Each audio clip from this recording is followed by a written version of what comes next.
Moi, je ne comprends pas pourquoi on vend le modèle républicain selon lequel la religion doit être effacée. Eh bien, on vend le régime républicain parce qu'on est en république. Et par manœuvre d'esquive, d'évitement rhétorique, elle évite de nous dire pourquoi est-ce qu'elle le porte, peut-être parce qu'elle ne le sait pas elle-même. Ah voilà, justice, c'est bien fait pour ce méchant néonousi de Bruno Retailleau. Bah oui, parce qu'après tout ce qui est à droite de LFI, rappelez-vous automatiquement, c'est d'extrême droite, c'est néo-fasciste, néo-nousi. Voilà ce qui arrive aux islamophobes quand ils tombent sur une vraie républicaine, la républicaine en question. Alors écoutez, pourquoi pas, Bruno Retailleau contre les vraies républicaines franco-françaises qui nous disent bien que porter le voile c'est bien et que ça n'est pas du tout oppressif pour les femmes et que elle est tellement supérieure à lui que de toute façon, même si elle lui expliquait, il ne comprendrait rien à rien et que le voile ça n'est pas du tout un acte politique, ça n'est pas du tout fait pour soumettre les femmes, elle le porte et puis voilà, c'est tout. Alors qui de Bruno Retailleau et de cette demoiselle aura raison? On va écouter leurs arguments, on va analyser leur storytelling et on va voir ça ensemble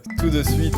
Oualem avait écrit un jour, il est algérien, il est de cette culture-là, et il avait dit, et il avait écrit, l'islamisme, c'est la victoire du voile. Je pense que le voile est utilisé pour dire on n'est pas comme vous, et surtout comme un signe de l'apartheid, de ceux qui croient en un Dieu, de ceux qui croient en un autre Dieu, ou peu importe. Je pense que le voile, c'est un signe qui sépare les hommes et les femmes, pour inférioriser les femmes. Vous dites, moi j'ai cette liberté, mais il y a tant de pays, les Iraniennes, qui se battent et qui sont punies gravement, parfois sur leur vie, parce qu'elles n'ont pas le droit, vous voyez, d'enlever leur voile. Et c'est ça qui me choque. J'ai pas l'intention... David Pujadas l'a dit, c'est une proposition personnelle sur l'université, parce que je trouvais qu'il y avait une sorte de continuité. Je pense que l'école publique, l'université publique, c'est la République. Et le modèle républicain fait qu'on a des particularités, on a des foi qui sont différentes. Et ça, c'est important. Et on doit les vivre pleinement. Mais le modèle républicain fait que dans un espace commun, pour bien vivre en commun, on essaie de laisser ces particularismes, notamment qui concernent la croyance, de côté, pour faciliter, vous voyez, la concorde. Alors juste après, donc on va écouter la réponse de notre amie républicaine, je ne connais pas son nom. Petite précision, quelle est la différence entre quelqu'un qui porte une croix à son cou et quelqu'un qui porte un voile sur sa tête? Eh bien votre petite croix ou votre petit médaillon de formation, c'est un pendentif, c'est un signe, donc c'est un signe qui est caché par les vêtements que vous pouvez cacher sous votre vêtement et qui n'est en rien prosélyte. Donc le médaillon, c'est un signe qui est caché par les vêtements, le voile, c'est un vêtement qui cache. Et c'est là toute la subtilité de ces signes religieux. Le médaillon, tu n'y es pas soumis et ça n'est en rien une obligation, alors que le voile, c'est une obligation. Et d'ailleurs, le voile est un signe que ces porteurs, ou plutôt porteuses, travestissent en choix délibéré. Là, on est d'ailleurs dans la faiblesse nietzschéenne. Je travestis mon obligation, ma soumission, en tant que choix délibéré. Mais ça, certainement qu'elle va en parler. Mais ça, pour faciliter, vous voyez, la concorde. Donc du coup, vous êtes contre le principe républicain de la laïcité. Tout ce que vous venez de dire, ça contrevient à ce principe. Ah non, c'est au contraire. C'est votre vision des choses. Non.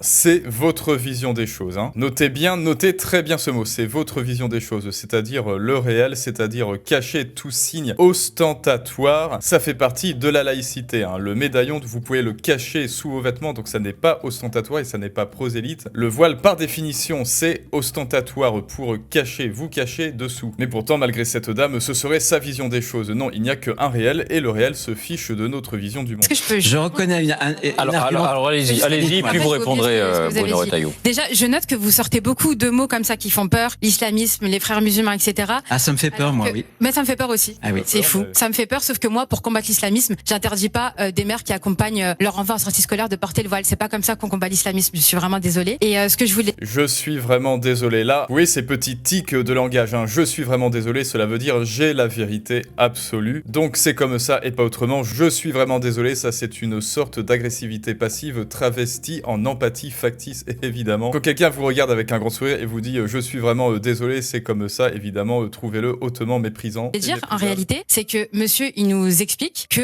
selon vous, donc c'est une conviction personnelle, et je l'entends et je la comprends. Et en fait, moi, mon propos, il n'est pas de dire à tous ceux qui m'écoutent. Alors je pense pas qu'elle l'entende ou qu'elle la comprenne, étant donné qu'elle a fait du passif agressif, mais peut-être qu'elle nous donnera tort. Et à tous ceux qui me voient, d'adhérer à mon port du voile. Je comprends que l'on ne comprenne pas. Je suis une personne intelligente, j'admets qu'on ne comprenne pas. C'est normal. Est-ce que vous pouvez nous dire... Autoplébiscite, je comprends qu'on ne comprenne pas. C'est-à-dire, je suis une grande incomprise, mais pourquoi? Parce que je suis supérieur à vous. Vous les les gueux, vous ne pouvez pas comprendre. Vous ne pouvez pas comprendre mes choix hautement éclairés, hein. Ce choix vous échappe à vous qui êtes complètement illettrés et incultes certainement. Mais ne nous avançons pas trop vite, hein. Peut-être qu'elle a des raisons de croire ça, peut-être que nous sommes tous des gueux et des mécréants qui ne comprennent rien, peut-être qu'elle va nous révéler la vérité suprême. Pourquoi vous le portez? Bah justement, j'allais dire c'est un choix spirituel. Pourquoi et en elle le fait, porte j'aurais beau vous l'expliquer, vous le comprendrez pas. Parce Voilà. que c'est propre. Non mais, en fait, elle a enchaîné là. J'aurais beau vous expliquer, vous ne comprendrez pas, c'est un choix spirituel, c'est un choix qui est hermétique, un choix spirituel. Non, ça n'est pas du tout ma religion qui m'impose ça, ça n'est pas du tout un signe vestimentaire que je porte en signe de soumission, et d'ailleurs ma religion veut dire littéralement ça, soumission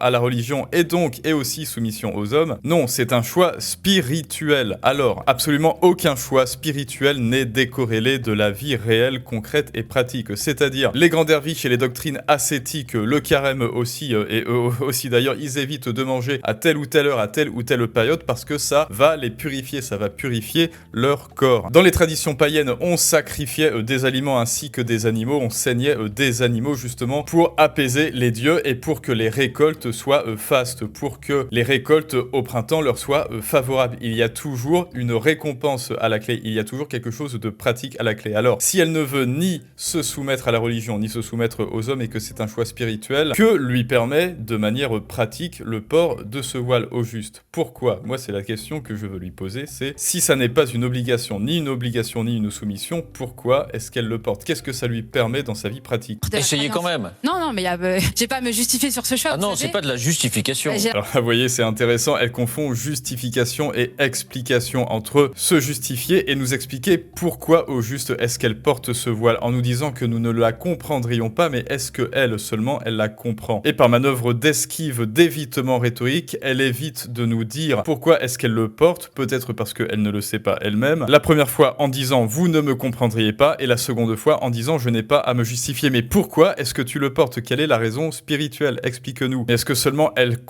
se comprend elle-même de son choix? Pourquoi est-ce qu'elle le porte au juste? Ou est-ce que la raison spirituelle est juste un alibi, une espèce d'hypocrisie inconsciente pour se libérer de l'obligation de se dire qu'elle est soumise à quelque chose, ainsi que de se libérer de toute explication et justification, et qu'elle a juste à dire vous ne me comprendriez pas, cherchez pas, je vous suis supérieur. Donc alibi pour se libérer de toute justification rationnelle et pratique qui lui échappe à elle-même. Eh bien peut-être, dites-le moi en commentaire. J'ai l'impression que si, quand on me demande de m'expliquer... Personne, enfin moi je prétends pas vous imposer que vous quittiez le voile dans l'espace public. C'est dans quelques lieux. David Pujadas l'a dit, si demain, puisque vous étudiez le droit, vous ne pourriez pas plaider comme avocate avec le voile. Ça veut bien dire que dans notre République, on essaie de préserver des endroits. Je voudrais par exemple, moi, que dans les grandes compétitions sportives, il y a eu un contentieux. Le Conseil d'État a tranché avec la fédération de foot ou la Ligue sur les hijabeuses, voyez, qui réclamaient justement la capacité de pouvoir jouer des compétitions dans des stades avec le voile. Ben, moi, je pense qu'il y a quelques endroits, voyez, où on essaie de préserver les choses pour que ensemble, finalement, il n'y ait pas trop de signes distinctifs. Mais je ne sais pas si vous avez lu cette décision du Conseil d'État, mais c'est pas du tout question d'endroit. C'est pas ça qui justifie cette décision. C'est le fait. C'est le règlement. Finalement, voilà, c'est ça. C'est la possibilité. Oui, mais c'est la possibilité d'inscrire cette règle dans le règlement. Mais ces jeunes filles qui souhaitaient porter le voile, en fait, en réalité, c'était qu'elles relevaient finalement du service public. C'est seulement pour ça qu'on leur a interdit de porter le voile. Ça n'a rien à voir avec l'endroit. Non. Mais moi,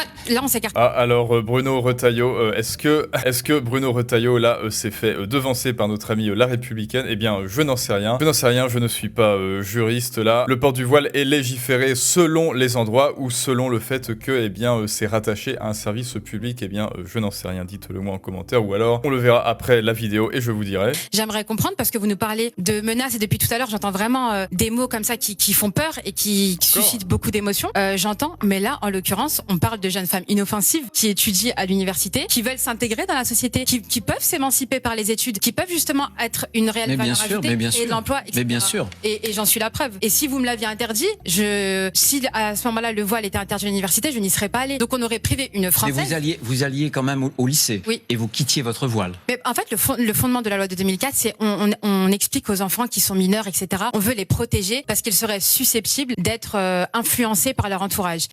Il faut cesser d'infantiliser les musulmans, et on peut comprendre qu'au bout d'un moment... il faut aussi cesser d'infantiliser les Français tout court, ma chère madame. Je suis désolé, en fait, il n'y a aucun... Antoine Léaumont, pourquoi tu n'as pas dit son nom? Enfin, alors ceci dit, à sa décharge, même si pour l'instant, moi je la trouve très passive-agressive. Elle a tout de même une élocution, on va dire, au-dessus de la moyenne, ce qui est quand même positif. Moi, je ne partage pas du tout son avis parce que je pense que les signes religieux, c'est-à-dire des signes vestimentaires qui sont ostentatoires, eh bien, ça ne regarde pas que nous, ça regarde aussi les autres, justement, et il y a un effet d'influence, tout comme elle l'a dit. Ça n'est pas de l'infantilisation, c'est juste la nature humaine. On est forcément influencé par quelque chose d'ostentatoire qui est fait pour cacher le corps, qui est un vêtement fait pour nous dissimuler, alors que pareil, une toute petite croix ou médaille chrétienne, je parle pas d'une grosse croix ostentatoire, ça c'est au contraire caché par les vêtements. Ces femmes-là, elles prennent des décisions qui leur sont propres et qu'il n'y a pas derrière un... Lilia Bouziane, voilà, 27 ans, juriste et élève avocate, d'où l'élocution. Un grand barbu qui leur dit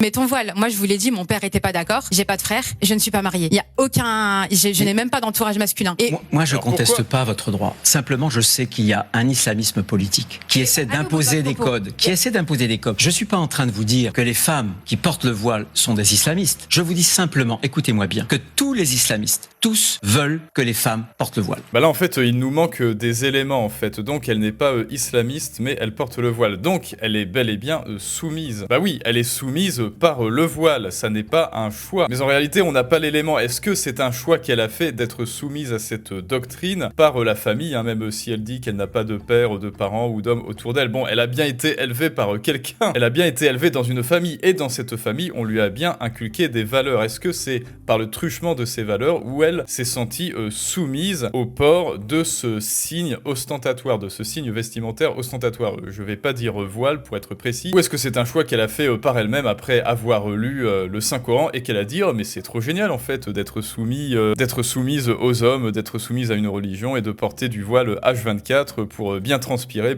Écoutez, je ne sais pas. Quels avantages pratiques une ex-laïque ou une ex-athée aurait à porter le voile? Aucun, si ce n'est être dirigée par une doctrine, comme elle l'a dit, spirituelle. Donc, que lui permet cette doctrine spirituelle? C'est bel et bien rattaché à quelque chose. Mais parce qu'en fait, c'est la religion musulmane qui impose de porter le voile. C'est contesté. C'est contesté, c'est vrai. Vous le savez très bien. Donc là, ce qui est marrant, c'est qu'à chaque fois, ils me prennent de court. En fait, ils répondent aux questions directement après. Mais en fait, oui, là, il y a un double discours. Il y a quelques minutes en arrière, c'est un choix spirituel, c'est mon plein droit. Et ensuite, ici, non, c'est imposé par ma religion. Donc, je suis soumise à quelque chose. Ça n'est pas un choix. La plus grande majorité. Vous le savez très bien. Oui, bien sûr, je le sais. C'est un choix qui relève tout autant de la politique que de la religion. Ah non, pas du tout. Et nous, mais vous pensez vraiment qu'à 13 ans, j'ai fait ce choix politique? Oui, non mais je parle... en quoi ma vie traduit une volonté? Oui, inconsciemment. En fait, non. Ceux qui ont fait ce choix, donc religieux, spirituel, mais également politique, ce sont ceux qui ont fait le choix de t'influencer et de t'inculquer ces doctrines. Donc, très certainement, tes parents. T'es politique. Je comprends pas. Je parle d'une règle générale. On est sur un modèle républicain qui est très exigeant, qui souhaite qu'on n'interdit pas des particularités, des croyances, mais que dans des espaces qui sont des espaces républicains, ça soit protégé et qu'on essaie de se retrouver loin des particularismes pour avoir une vie civique commune. Moi, je ne comprends pas pourquoi on vend le modèle républicain selon lequel la religion doit être effacée. Alors que c'est pas du tout ça. On jouit tous de la liberté religieuse. Et certes, cette liberté peut être restreinte. C'est vrai. Voilà. C'est l'article 9 de la Convention européenne des droits de l'homme qui le dit, mais sous certaines conditions. On a la sécurité publique, la santé publique, la morale publique, etc. Et là, en l'occurrence, pour ces étudiantes à l'université ou pour ces mères accompagnatrices, je ne vois pas du tout en quoi elles troublent quoi que ce soit. Elles n'ont dérangé personne. Et vraiment, excusez-moi, juste je finis sur ça. Si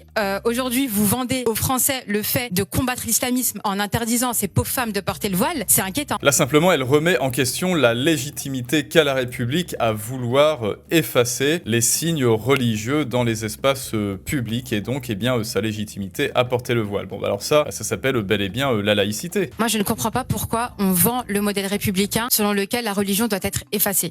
On vend le régime républicain parce qu'on est en République tout simplement. Et en République, dans une République laïque, les modèles, les signes ostentatoires de religion sont effacés. C'est-à-dire tu n'as pas le droit de porter une énorme croix avec dessus convertissez-vous. Tu peux porter ta petite médaille de confirmation parce que ça se cache sous les vêtements, ce qui est contraire à un vêtement qui cache. Donc, quelque part, en profondeur, elle conteste la légitimité de la République à donner ces règles qu'elle trouve injustes en fait. Elle conteste la République, voilà, elle conteste la République française qui dit vous n'avez pas le droit de porter des signes ostentatoires. Bon, elle se sent étriquée, elle n'arrive pas à exprimer sa soumission à une religion. Bon là, Lilia Bouziane, on ne peut rien pour toi, alors après tu t'exprimes très bien, c'est très bien, tu fais tes devoirs en tant que juriste et avocate. Mais là j'ai beau retourner le truc dans tous les sens, c'est ça en fait, elle critique la légitimité de la République. Je ne vois pas du tout en quoi elle trouble quoi quoi que ce soit, à n'en déranger personne.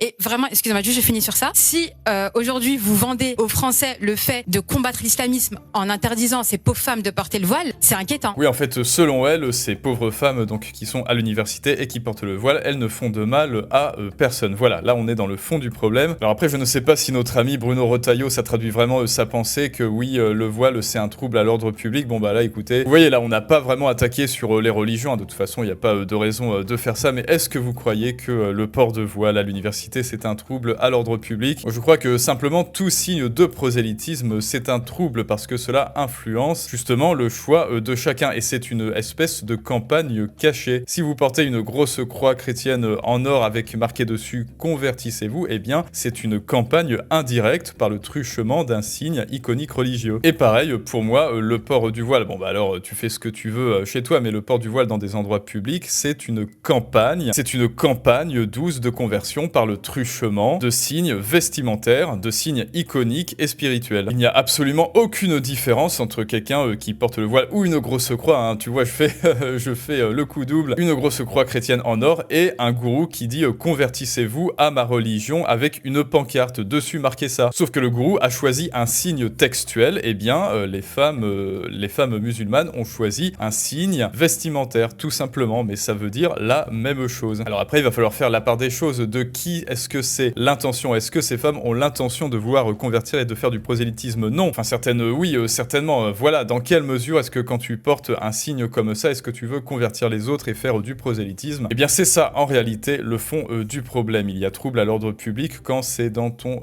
intention, et je crois que si même ça n'est pas son intention, allez, on va dire qu'elle est de bonne foi, eh bien c'est de l'intention de ceux qui l'ont converti ou influencé dans ce sens-là. Alors peut-être que c'est, eh bien le fond du problème, c'est ce livre. Est-ce que donc le fond du méta-problème, est-ce que le livre du Coran en lui-même, en faisant porter le voile aux femmes, en faisant porter ce signe distinctif vestimentaire religieux, a comme but caché ou avéré de faire du prosélytisme public et de vouloir convertir les non-musulmans en musulmans par ce truchement-là? Eh bien écoutez, je n'en sais rien, dites-le moi en commentaire. On fait évidemment un petit coucou à notre ami Bruno Retailleau qui a tenté de défendre eh bien la République, du moins ses idées de la République, hein, parce que je crois que là, effectivement, je trouve qu'il n'a pas été bien préparé dans ses réponses, et puis elle, on voit qu'elle maîtrise un compendium d'idées, enfin en fait qu'elle les a préparées à l'avance en tant que juriste, c'est bien ça. Dites-moi ce que vous pensez de tout ça en commentaire, n'hésite pas à lâcher ton plus beau pouce bleu et à t'abonner, plus on est d'abonnés, et moins Antoine Léaumont verra des islamophobes partout, tout le temps, quand il se réveille et dans ses rêves, et ça n'a pas de prix. Et à très bientôt pour une prochaine analyse du monde moderne, mais ça c'est une autre histoire.